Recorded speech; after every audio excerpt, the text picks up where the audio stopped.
Depuis mars 2014, notre pays veille au grain à ses frontières. En effet, la fièvre hémorragique à virus Ebola a fini d'installer la peur dans les pays frontaliers où la maladie sévit. Le Sénégal ayant une frontière directe avec certains pays de la sous-région où la fièvre Ebola fait actuellement de nombreuses victimes, a mis en place un dispositif de riposte.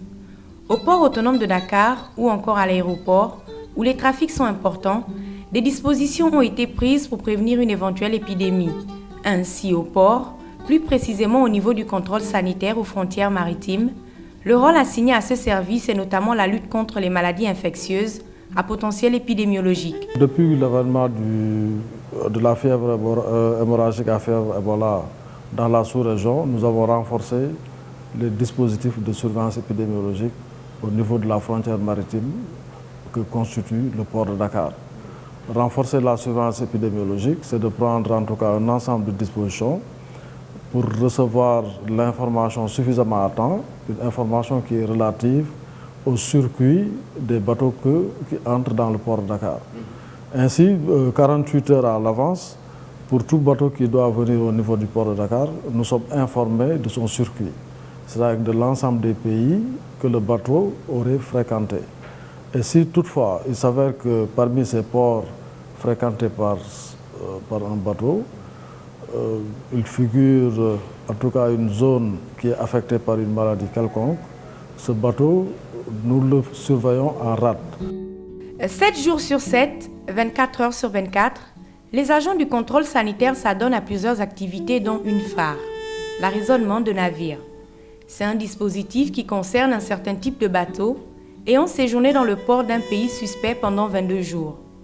Ce navire fait partie d'un d'eux. C'est un porte-conteneur en provenance d'un pays limitrophe qui n'a pas été épargné par le virus Ebola. L'accès au port de Dakar lui est donc interdit. Le navire est obligatoirement placé en rade à 22 km du port de Dakar. On a vérifié si effectivement ce qu'ils ont déclaré, c'est ce qu'il y avait réellement. Il y a d'autres documents qui ne nous parviennent pas, que nous retrouvons que sur le terrain. C'est la liste de vaccination, par exemple, les certificats sanitaires du navire, c'est la liste, l'attestation de la pharmacie qui atteste que l'ensemble des médicaments qui sont au niveau du navire ont une date de péremption qui est en vigueur et qu'il y en a en quantité suffisante pour le nombre d'équipages qui est dans le navire. Et il y a aussi la déclaration sur la gestion des déchets. Donc ce sont des ensembles de documents que nous demandons et que nous vérifions. Et il y a aussi ce qu'on appelle la liste négative, c'est-à-dire tout ce qui est armes, munitions, oiseaux, animaux de compagnie, des explosifs. Même les narcotiques font partie de cette liste.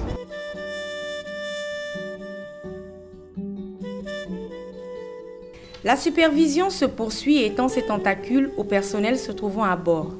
Ainsi, les agents se composent de médecins, de sous-officiers d'hygiène, etc., qui examinent, et ce de manière minutieuse, toutes les personnes faisant partie du navire. Dans les dernières 48 heures, il peut y avoir au moment où ils ont envoyé les documents. Entre-temps, il peut y avoir des gens qui ont fait maintenant certaines manifestations cliniques. C'est pourquoi on appelle tout le monde pour voir, parce que nous sommes dans le cadre de la réponse contre l'Ebola, et avec la fièvre Ebola.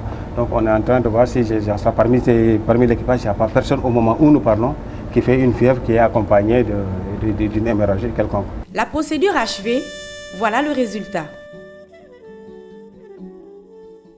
Le navire est clean, comme on dit. Donc sur les papiers, comme de visu, l'interrogatoire de l'équipage. On leur a donné la libre pratique, ils peuvent accéder au port. Chaque pays, selon ses spécificités, adapte un plan pour renforcer la surveillance épidémiologique au niveau de sa frontière maritime, en accord bien entendu avec le Règlement sanitaire international RSI de l'OMS. Le capitaine du navire porte-conteneur est satisfait de la manière avec laquelle la procédure d'arraisonnement se déroule. Je vois que vous comprenez bien. Vous faites des efforts considérables pour éviter l'introduction du virus Ebola dans votre pays. C'est une maladie terrible. Vous faites un travail efficient et professionnel. Je n'ai pas de problème par rapport à cela. Le ministère de la Santé et de l'Action sociale, étant conscient de la gravité de la fièvre hémorragique à virus Ebola, a instruit tous ses services pour parer à toute éventualité. Le Service national de l'éducation et de l'information pour la santé, dont le rôle est d'informer et de sensibiliser sur toutes les maladies, a déroulé un ensemble d'activités en collaboration avec le Comité national de gestion des épidémies sous l'égide du ministère de la Santé. Nous avons mis à ce niveau mis en place les supports de communication, des affiches. À l'aéroport et au port, nous avons mis à la disposition de ces unités-là des spots de sensibilisation et cela permet aux citoyens qui partent et qui reviennent de pouvoir davantage être sensibilisés sur la fièvre hémorragique à virus Ebola. Le SNEPS accompagne dès lors le port autonome de Dakar dans la lutte contre la fièvre Ebola. L'objectif est de montrer aux populations que le dispositif mis en place est opérationnel. Au-delà de la participation aux activités de proximité, nous avons voulu documenter une activité d'arraisonnement pour montrer aux populations sénégalaises que le dispositif mis en place est fonctionnel, mais surtout pour rassurer ces populations sénégalaises afin qu'elles puissent, elles aussi, prendre confiance en ce dispositif-là et jouer leur partition qui consiste à elles-mêmes adopter les mesures de prévention contre le virus Ebola. On ne le répétera jamais assez. La fièvre hémorragique à virus Ebola n'a ni vaccin préventif, ni traitement curatif. Il faut surtout respecter ces mesures d'hygiène qui consistent à se laver les mains avec de l'eau et du savon et si possible avec de l'eau de javel, puisque le virus est sensible, il faut le rappeler au chlore. Éviter de manger la viande sauvage, mais surtout bien cuire la viande que nous consommons. Je crois que cela constitue des mesures individuelles de prévention de la fièvre hémorragique à virus Ebola. Le Sénégal n'a jusque-là enregistré aucun cas. Il est donc important que le port autonome de Dakar accorde une place primordiale aux entrées et sorties des navires et autres types de transports maritimes dans ces eaux. C'est un plan qui est porté par l'autorité portuaire et qui implique l'ensemble des acteurs du port. L'ensemble des acteurs du port, c'est-à-dire les autres partenaires du secteur de la santé, comme le service médical du port, c'est les autres acteurs dont la douane, la gendarmerie et la police, mais c'est également les agences consignataires, la capitainerie du port. L'ensemble de ces acteurs, chacun en ce qui le concerne, est impliqué dans la mise en œuvre de cette réponse.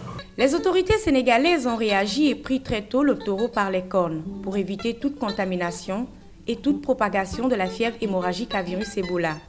Au port autonome de Dakar, les agents du contrôle sanitaire aux frontières maritimes mènent leurs activités conformément aux règles requises de la riposte contre le virus Ebola.